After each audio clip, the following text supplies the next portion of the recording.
A tuple consists of a number of values separated by commas. As I mentioned yesterday also, that parentheses are optional, but it is highly recommended that you use them, but it's just because it looks nice on the editor. That's it.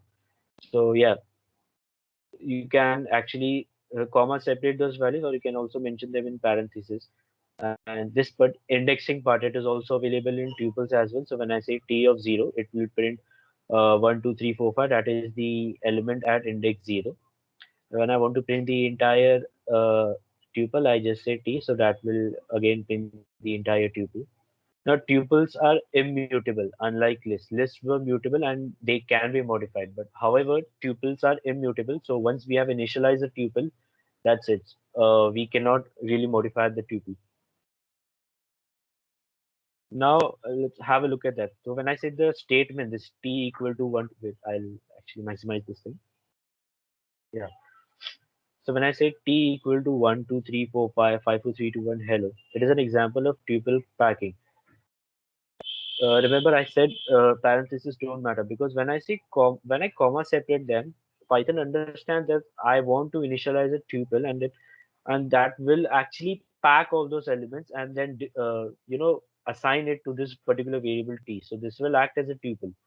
Therefore, this is called as tuple packing, because the resultant data type of these three values, which are actually assigned to a single variable, this is the data type of this particular thing will be tuple. So this is known as tuple packing. So the values are packed together in a tuple. The reverse operation is also possible. So if I have t as these three values and I want to assign these three values to three different variables, so what I do is x, y, z equals to t. So x will take the value, first value 1, 2, 3, 4, 5. Y will take the value 5, 4, 3, 2, 1, and z will take the value hello. So this assigns the value respectively to the corresponding variables. This particular thing which we have seen, this is called as sequence unpacking, and it basically works for any sequence on the right hand side. So not necessary that this should be a tuple. You can have a list or literally anything, any sequence data type. So it will actually assign those values accordingly. One important thing which you need to remember is that the number of elements in a sequence on the right hand side should be equal to the number of variables which we have on the left hand side, so that it can correspondingly assign these values. These are some of the tuple methods. Compare, which compares the elements of both tuples. Then we have the length, which we have seen. We have max, we have min, and we have the tuple method, which actually converts a list into a tuple. And then we have type. Since actually we don't have a lot of methods in case of tuple, they are highly simple. They're kept highly simple in Python, so we cannot actually perform a lot of operations with them. So yeah, so we have initialized T1 tuple.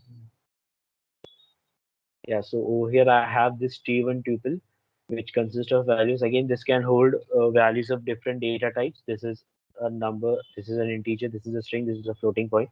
It doesn't really matter, it won't lead to an error even in case of tuples. Next, I also have T2, which holds these two values. I print those just like I print other sequence types, and I get the desired output. Now I have these tuple methods. What I do is T1 of 0. T1 is this thing. 1, 2, 3, Synergy 2.0, KJC, and 55. So when I say T1 of 0, it will print the element at index 0, that is 1, 2, 3. Similar operation of slicing is also possible in case of tuples. So when I say 1, 2, 3, it will print the elements which are present at index 1 and the index 2. Next, I can also perform the same operations with the another tuple as well. So nothing new over here. Also, as I mentioned, tuples are immutable, so they cannot be modified. So when I say T1 of 0 equals to 456, this will lead to an error since tuples are immutable.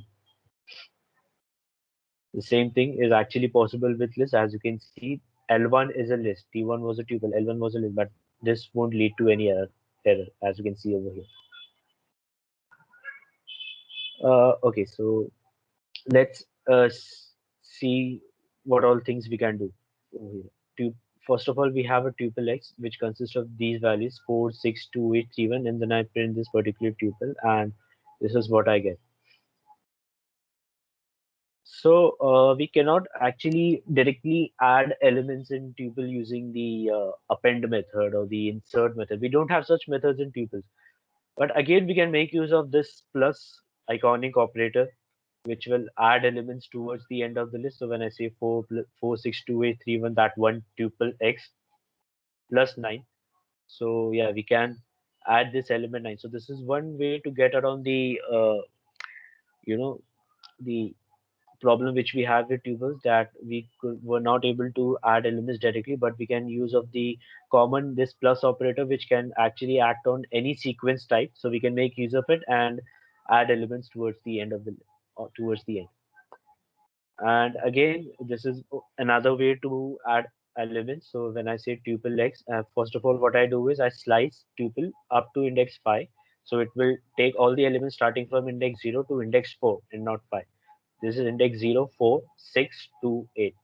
So tuple x, it will consist of 4, 6, 2, 8, then 15, 20, 25, and then again tuple from index 0 to index number 4. So it will again add 4, 6, 2, 8. So yeah, this is the final output which I get. 0, 1, 2, 3, 4. Sorry, 0, 1, 2, 3, and 4. Yeah, so it will also include 3 also. Sorry, my bad. It will also include 3. So this will also consider 4, 6, 2, 8, 3, and in the end also 4, 6, 2, 8, 3. Now we can convert a tuple to a list using this list method. So it will actually convert this particular tuple into a list, and then I can perform the append operation. So this was one way to get around that limitation. Again, that if we want to use append method or the all the methods which we have seen in list and make use of this to solve our problem. So what we can do is take a tuple, convert it into a list, and then use all the list methods, perform the operations, and then convert that list back to tuples. So this is one way to get around that limitation. We can also convert a tuple to a string. This is a tuple of characters over here. We can also take small strings, and then when we say uh, str, now what it will do is this dot join method. Look at this dot join method. What it will do is it will take the entire tuple and join each and every element together. And this thing before the dot join, that is something which is kind of void over here. This is an empty string. So what it will do is it will join all the elements without having anything in between. So over here you can see EXERCIS here. That will be exercises without anything in between each of these characters. Now for example, if I mention anything over here, just like I have mentioned an hyphen, so when I run this, what it will do is put this hyphen in between each and every element of this tuple, and then it will join the entire tuple, and we get the output as a string. Next, indexing. Again, it is possible in tuples as well.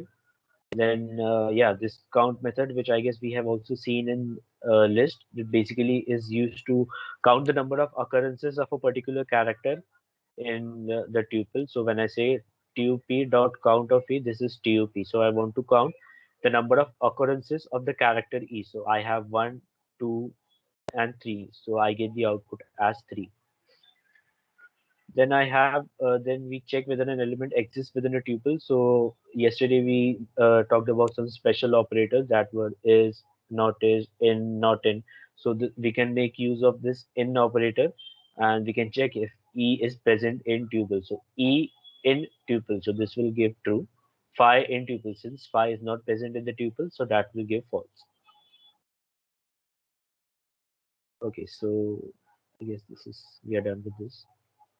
Yeah, so this is one another thing, that is the index method. So yeah, we have initialized this particular tuple. Now I want to find the index at which this particular value occurs. So this particular value 2, it occurs at index 0.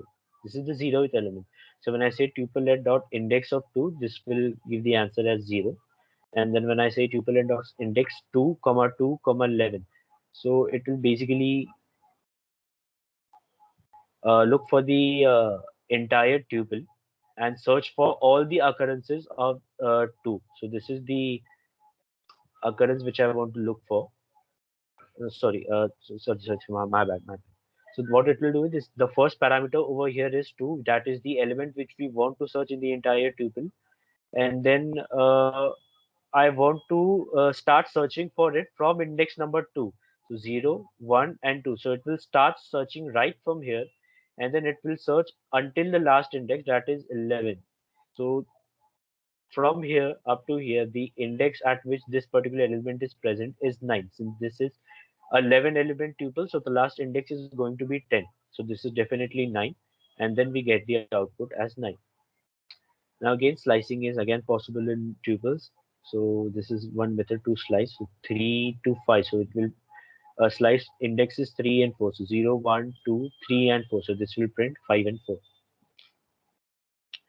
Now then, again slicing. If the start index is not defined, it will take the entire tuple from the beginning.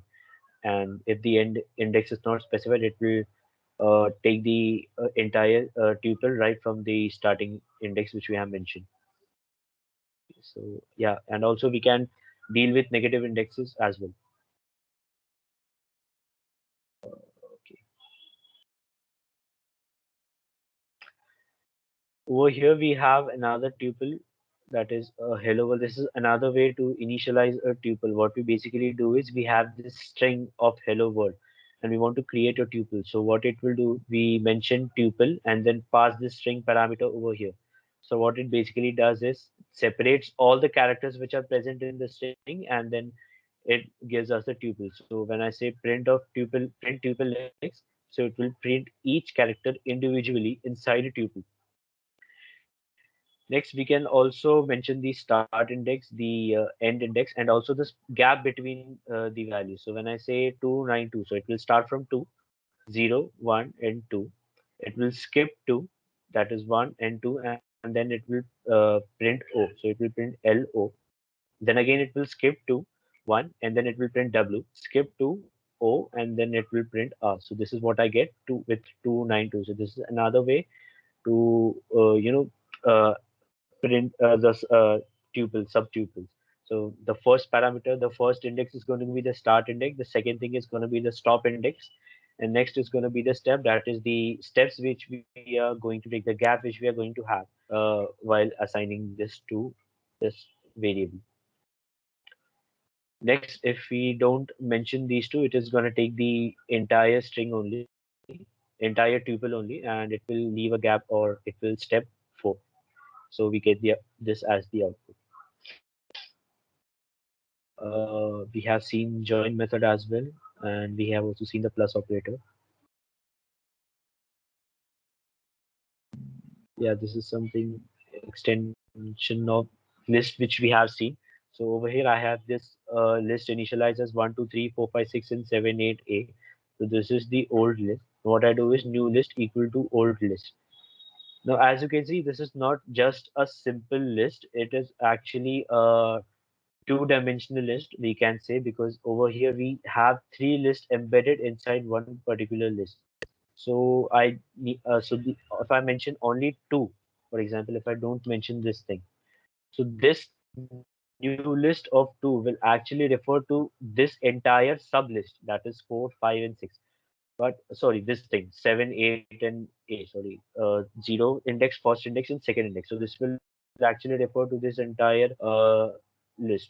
So, but when I say 2, 2, so this will take the first part will take this list, and this 2 will actually refer to 0, 1, and 2. So this will refer to this character A.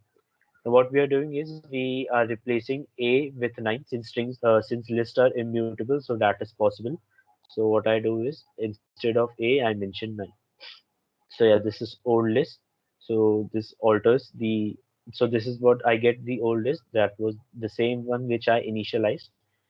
Then I have ID of old list. ID, that is the address at which that particular list is stored inside the memory. So this is the ID.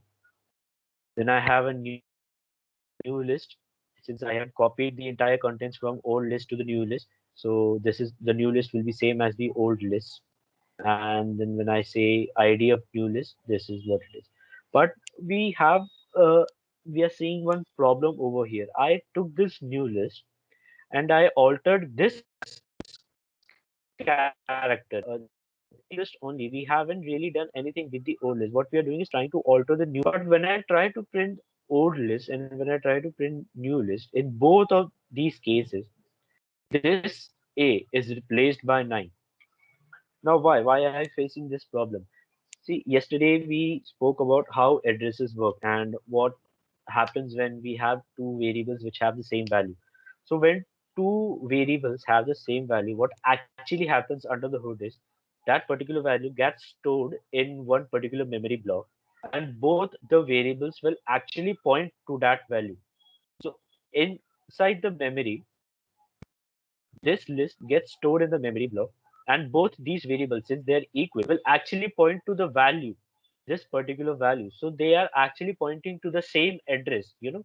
So that is why when I print the IDs of both the list, I get this number, and this is same for both of these. So when I actually try to alter one list using new list 2 equals to 9, that will change the value present at that memory block. So since new list and old list both are referring to the same memory block, it will alter the list for both the cases, and thus we get this output.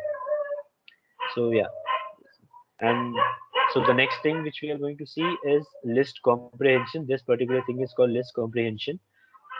This actually comprises a for loop which we are going to see in future. So I guess it's better to discuss that particular thing when we are dealing with loops on loops. So yeah, even this particular thing we'll have a look at that when we are uh, seeing what loops are.